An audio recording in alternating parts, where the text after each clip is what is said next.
আমার বড় হয়েছে আমি এখন বুঝতে পারি হারে হারে।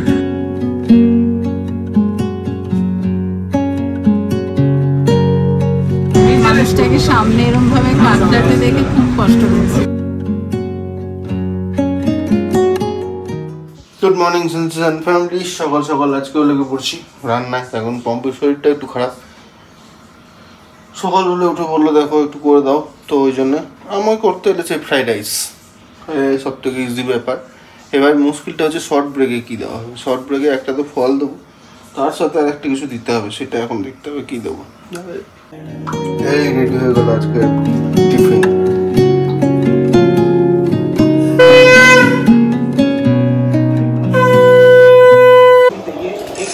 এই যে চায় চায় গরম চায় মিমলিকে স্কুলে দিয়ে চলে এলাম, মানে ওই আর কি বাসে তুলে দিয়ে এসে চা চায় টাইম। ফাইনালি একজন উঠতে পেরেছেন আজকে। Good morning. ঘুমোচ্ছে ব্যথা? গুড মর্নিং সেন্সেশন ফ্যামিলি, কেমন আছো তোমরা সবাই? সকাল সকাল একটা খুব খারাপ খবর পেলাম। পৌলো মেসেজ করেছিল অভিজিৎ দা স্পাইনে একটা কিছু প্রবলেম হয়েছে, যার ফলে আজ স্পাইনের একটা সার্জারি করতে হচ্ছে, খুবই ক্রিটিক্যাল কন্ডিশন। তো দেখি বিকেলবেলার দিকে যাবো ভাবছি। সকালে তো দোকানে এই কাজগুলো সব সারতে হবে, ওই জন্য সকালে যাওয়া হলো না। তো এইখানে বানারঘাট অ্যাপেলোতেই অ্যাডমিট করেছে, বিকেলের দিকে একটু ফ্রি হয়ে যাব। এখন যাচ্ছি ওখানে শপে, দেখি কিছু কিছু কাজ আছে, ব্যানারের লোকটা আসছে, আর ইলেকট্রিশিয়ানটা এত ভোগাচ্ছে বলে পারবো না। প্রথম দিন বললো অন্য জায়গায় কাজ পেয়ে গেছে, করতে পারবে না ওই দিন, মানে প্রথম দিন। কালকে বললো বাড়িতে ইলেকট্রিসিটি কাট হয়ে গেছে, যার ফলে বন্ধ করে বাড়ি চলে গেল। আজকে বলছে বাড়ির সামনের বাড়ি কেউ মারা গেছে, জানি না এখন কি করবো। আজকে সেই ঠান্ডা, বৃষ্টি হচ্ছে, বৃষ্টি পড়ছে বৃষ্টি। তো এখানে চলছে এখন সাইন বোর্ডের মেজারমেন্ট। 5 फीट कितना बाहर चले जा रहे हो? 5 फीट जाएगा लगता है। नहीं जाएगा 5 फीट कितना? नहीं जाएगा, इधर तक आएगा 5 फीट। हाँ 5 फीट ही तो 5 फीट। हाँ इधर से 20 फीट के लगाना है। हाँ बस ये तो हाँ ये ऊपर से ये तक लगा। हाँ ये चले। এই যে এখন ব্যাটারি দেখতে এসেছি। वो अलग है, वो वाला नहीं जो वो बहुत से है। हाँ उसका सब वो अलग है। চলা এখন ঘর। আজকে এমন ওয়েদার করে আছে, রান্না করতে কাজ করতে কিচ্ছু ইচ্ছা করছে না, একদম মেঘলা অন্ধকার, লাইট জ্বালিয়ে কাজ করছি, মনে হচ্ছে শুয়ে থাকি, এরকম একটা ওয়েদার। কিন্তু কোনো অপশন নেই, রানতেও হবে, খেতেও হবে, খাবার দিতেও হবে। চলো লেগে পড়ি। এখানে মাছের মাথা দিয়ে বাঁধাকপি আর মাছের ঝোল। এইখানে মাছের মাথা দিয়ে বাঁধাকপি রেডি। ভিডিও তো বলিনি, আজকে আর শেয়ার করা হলো না, বিকেল একটা কিছু রেসিপি শেয়ার করবো। মাছের মাথা মাছ, এই বাঁধাকপিটা আমার শাশুড়ি মা খুব ভালো বানায়, যদিও মা মাছের মাথা দেয় না। আর এদিকে হচ্ছে পাতলা টালটালে মাছের ঝোল। গড়তে পারছে একটা, রান্না বান্না হয়ে গেছে, এখন একটু বেরোচ্ছি। ব্যানারের কাজটা করতেই হবে, মানে 1-2 দিনের মধ্যে ওটাকে শর্ট করতেই হবে। তো ওই জন্য একজন তো এসেছিল, মাপটাপ নিয়ে গেল, ওদের অফিসে গিয়ে কথা বলতে হবে রেট প্রাইজের ব্যাপারে। ওটা দেখে আর একটা দোকানে যাবো ভেরিফাই করার জন্য, ক্রস ভেরিফাই। তো দেখে তারপরে ডিসাইড করব কাকে দিয়ে বানানো যায়। সামনেটা একটা হোর্ডিং দিয়েছি, সাইড দুটোতে দিয়েছি, সিঁড়ির ওখানটা দিয়েছি, আর একটা স্ট্যান্ড দেওয়ার ইচ্ছা আছে। দেখা যায় সবগুলো মিলিয়ে কত কিরকম কি রেট বলছে। ফাইনালি আজকে নতুন ফ্ল্যাটটা রেন্টের জন্য গ্রুপগুলোতে দিলাম। তোমরাও যদি কেউ ইন্টারেস্টেড থাকো, বেগুর কাপ্পা রোড, মেইন রোডের ওপরে 1665 স্কোয়ার ফিটে 3 BHK ফ্ল্যাট, তাহলে অবশ্যই আমাদেরকে কন্ট্যাক্ট করতে পারো। আমাদের ইমেল অ্যাড্রেস নিচে দিয়ে দিচ্ছি, এই ইমেল আইডিতে তোমরা মেল করতে পারো। যদি তোমরা ইন্টারেস্টেড থাকো তাহলে তোমরা রেন্টের জন্য নিতে পারো, ডিরেক্টলি সেন্সেশনের সাথে যুক্ত হতে পারো।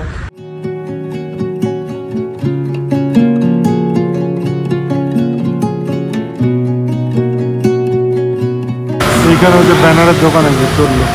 স্নান হয়ে গেছে, পুজো হয়ে গেছে, এখন ব্যালকনি থেকে দেখলাম দুটো বড় বড় জবা ফুল ফুটে গেছে। লোক সামলাতে পারলাম না, জামা চেঞ্জ করলাম, নিচে এলাম ফুল দিতে। আমার মতো পাগল কেঁপে আছে। কি ব্যাপার হয়েছে কে জানে, কোনোদিনও তো কেউ ছেড়ে যায় না। আজকে দেখতে পাইনি, ওদের পেছন দিকটাই ছিল তো। এই দেখো পাগল আছি আমি। নষ্ট হয়ে যাবে তার থেকে ঠাকুরের পায়ে যাওয়া ভালো। কালকে অনেকগুলো ফুটবে, আজকে আমার ঠাকুরের পায়ে ছিল এই ফুলগুলো। কি ভাল লাগে না?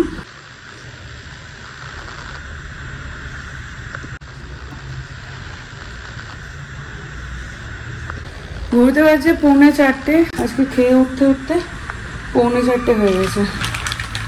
এইমাত্র পৌলমীকে ফোন করেছিলাম দাদা খবরটা নেওয়ার জন্য। ওটি চলছে, 1টার সময় ঢুকিয়েছে। আমার বাবার বেলায় যে দেখেছিলাম 7-8 ঘন্টা লাগার কথা, যেহেতু স্পাইনের একটা বড় মেজর সার্জারি হয়।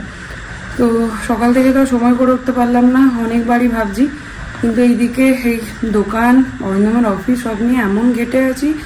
আজকে সমস্ত কাজের সবাই এসেছিল, ইউপিএস, তারপরে ব্যানারের, তারপরে ইলেকট্রিশিয়ান, কার্পেন্টার, এরা তো চলছে। তো সেই জন্য সকাল থেকে যাওয়া হলো না। অরিন্দমকে বলেছি একটু তাড়াতাড়ি অফিসটা সেরে নিতে, বিকেল বিকেল বেরিয়ে যাব। যদিও ওটি হতে হতে সন্ধে হয়েই যাবে, শেষ হতে হতে। তাও গিয়ে ওর পাশে একটু থাকতে পারলে ভালো লাগবে। বলতে পারছি এক্স্যাক্টলি 6:02 জাস্ট অফিসটা অরিন্দমের শেষ করেই বেরোলাম। আর এমনি মোটামুটি ঠিকই থাকবে দাদা, এখানে গিয়ে ট্রিটমেন্ট তো ভালোই, বাট তাও একবার গিয়ে পৌলমীর সাথে দেখা করে আসি। আর ফ্ল্যাটেরও সবাই ওই অল্টারনেট করে যাচ্ছে এক এক করে।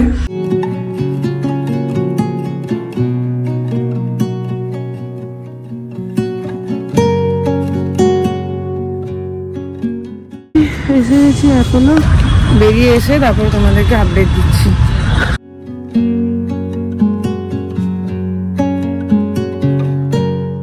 এখন এক এক করে ঢুকছি। পৌলমী অ্যাটেন্ডিং পাসটা দিয়ে গেছে, এটা নিয়ে আমি যাচ্ছি ফার্স্টে, তারপর অরিন্দম আসবে। 8:10 বেরোচ্ছি এখন। সেটা অনেকদিন পর দেখা হলো। আর এইভাবে মানে বারবার ওটাই মনে হচ্ছে যে এইভাবে দেখা হবে, এটা কখনোই কেউ চায়নি। বাট দাদা এখন অনেক স্টেবল। আফটার ওটি হাঁটানো, বসানো সমস্ত কিছু করে দিয়েছে। মানে মেডিকেল এখন কত ডেভেলপ আমাদের। জাস্ট ওটি করে এলো অ্যারাউন্ড 7:00 বেরিয়েছিল নাকি? হ্যাঁ, 4:45 ওটি শেষ হয়েছে। হ্যাঁ, আর এখন 7:30, 7টা, 7:15 হাঁটিয়ে দিল। হ্যাঁ ওটাই বলছি, মানে অদ্ভুত লাগলো। বাবাকেও নেক্সট ডে হাঁটিয়েছিল, কিন্তু দাদাকে একদম আজকে। তারপরে হাঁটার পর দাদা একদম একদম ফিট হয়ে যাবে। মানে এই সপ্তাহটা মানে রবিবার থেকে কালকে ছিল বৃহস্পতিবার, যা টেনশনে ছিলাম তাতে আমার মানে ওটির পরে সেই টেনশন আর নেই। সিরিয়াসলি মানে আমি তাই বলছি, অনেক হয়েছে বিদেশ বিভূত, নিজের দেশে ফিরে এসে বাঁচা। আর আমি ব্লগেও অনেকবার বলেছি যে সত্যি ওরা যাওয়ার পর থেকে না ফ্ল্যাটটা অদ্ভুত ভাবে ঝিমিয়ে পড়েছে। তো ওই জন্য ওকেও বলছিলাম ফিরে আয় এখানে। ছোট আছে কিন্তু ভালো আছে, ছোট লোক বেশি। এখানে আমি তিনজনে একটুখানি চা, সাকসেসফুল বালা চা, চিয়ার্স। সলিউশন পেয়েছি।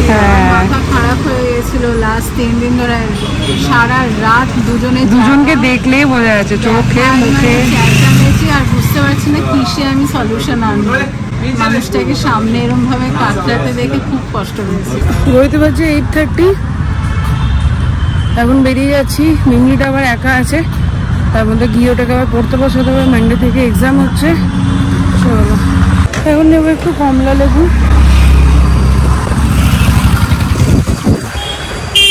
कितने गए थे? कितना गए थे?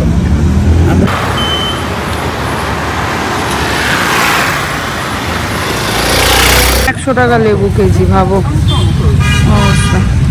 নিলাম 1 কেজি, ঠকলাম কিনা কে জানে, ঠকেছি তো বটে। 100 টাকা কেজি। আমাদের ওখানে 100 টাকায় 2 কেজি পাওয়া যেত। ওই কাকাটা বসছে না, আমার কমলা লেবু আর খাওয়া হচ্ছে না।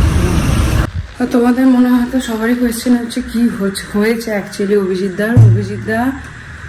2023 সালে খেলতে গিয়ে, অরিন্দমও ছিল সেই দিন, খেলতে গিয়ে পায়ে একটা চোট পায় বা মোচ খায় বা যেটাই হোক, তো ওই কোমর থেকে পায়ে কিছু একটা সমস্যা হয়েছিল তখন।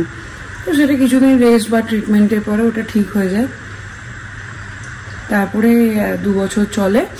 তো লাস্ট ফ্রাইডে দাদা পৌলমী নিচে হাঁটছিল ওদের ক্যাম্পাসে, হাঁটতে হাঁটতে পাটা টুইস্ট হয়ে যাক বা মুচকে যাক যেটাই হোক, তো যার ফলে ওই দিন পাটা টুইস্ট হয়ে যায়। তারপরে ব্যথা শুরু হয়, ব্যথাটা ইনক্রিজ হতে হতে হতে হতে ওরা অ্যাস্ট্রারেও ট্রিটমেন্ট করিয়েছে, যাই হোক। তো ওদের তারপরে ওখানে স্যাটিসফাইড হয়নি, ওই জন্য এখানে যেহেতু ওদের অ্যাপেলোটা এত বছর ধরে জানা, অ্যাপেলো ডক্টরের সাথে কনসাল্ট করে অ্যাপেলো ডক্টর বলেছে ইমিডিয়েট এমার্জেন্সিতে আনার জন্য। আনার পরে দেখা যায় খুব ক্রিটিক্যাল কন্ডিশন, ইমিডিয়েট অপারেশন করতে হবে। কালকে রাত্রেবেলায় 8টা বললো, 8টায় এমার্জেন্সিতে দিয়েছে, আজকে সকালে অপারেশন হয়েছে স্পাইনে L4 L5। তো এই ছিল ব্যাপার। আমি এখন চেঞ্জ করে মিমিটাকে একটু পড়াই। সে দেখছি ম্যাডাম পড়ছে, আমি একটু বাঁধাকপি দিয়ে মুড়ি মেখে দিলাম, খাক, খেয়ে দেখ, মুখটা অমনি করিস না। দেবো এখানে বইটা সরা।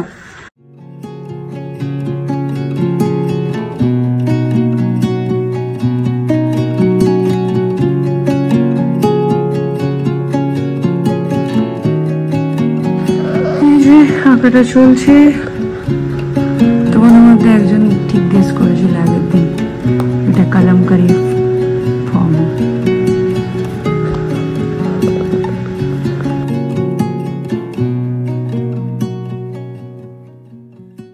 আমি তোর সামনে এখানে কেন আঁকতে বসি বলতো? তোকে এটা বোঝানোর জন্য যে সামনে যতই ডিস্টারবেন্স হোক, মন দেওয়ার ইচ্ছে থাকলে মন দেওয়া যায়। আমি এক মনে কাজ করে যাচ্ছি, তুই আমার দিকে তাকিয়ে আছিস। আমি এটার আনসার ভাবছি। বড় ম্যাথস কত একটা ইজি নাম, হুম, কন্টেন্ট গুলো ইজি না কেন? কি করে জানো? কি আবিষ্কার করেছে ম্যাথ? জানো why is math so depressed? Math আবার depressed? Because it has too many problems. Good one.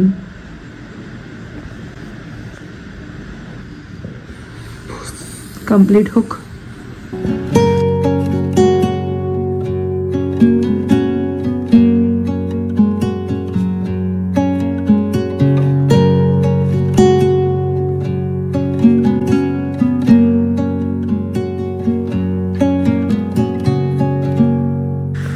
ঘুরিতে পারছে 11টা। মেয়ে আমার বড় হয়েছে, আমি এখন বুঝতে পারি হারে হারে।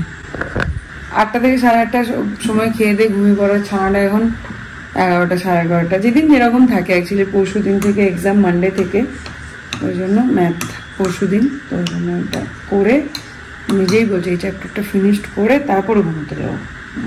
ওঠ, তো এটাকে আমি একটু খাই দিই। এই হলো ফাইনাল লুক, কিরকম লাগছে জানিও। কমপ্লিট হয়ে গেল। চলে এসেছি একদম ব্লগের এন্ডে, বাট এখনও ওয়েট করছি। এখন ঘুরিতে বাজছে প্রায় 12:30। এই যে র্যাকেটটা র্যাপিডোতে নিতে আসছে আমার সুরক্ষার এক বন্ধু, সে আমার কাছে রেখে গিয়েছিল সেদিন। আমার যেদিন র্যাকেটটা ভেঙে গিয়েছিলো ওর র্যাকেট নিয়ে খেলেছি, তারপরে ও আসেনি, তাকে দেওয়া হয়নি। তো ওর কালকে খেলা আছে, তো ও বললো যে একটু পাঠিয়ে দাও, তো র্যাপিডো বুক করে ওই করে দিয়েছে। তো এটা এখন নিয়ে যাবে র্যাপিডোওয়ালা এসে। আর তার আগে যেটা করবো সেটা হচ্ছে ব্লগটা এন্ড। এই অবধি যদি দেখছো, আশা করছি ব্লগটা ভালো লেগে থাকবে। আর যদি ভালো লেগে থাকে তাহলে সেটা একটা লাইক করে, কমেন্ট করে, শেয়ার করে আমাদের সাথে জানিয়ে দিও। আর এখনও যদি সেন্সেশনের ফ্যামিলি মেম্বার না হয়ে থাকো তাহলে সাবস্ক্রাইব করে সেন্সেশনের ফ্যামিলি মেম্বার হয়ে যাও। Thank you for making us a part of your day. এই বলে আজকের ব্লগটা এখানে শেষ করি। সঙ্গে থাকো, দেখতে থাকো সেন্সেশন। Good night.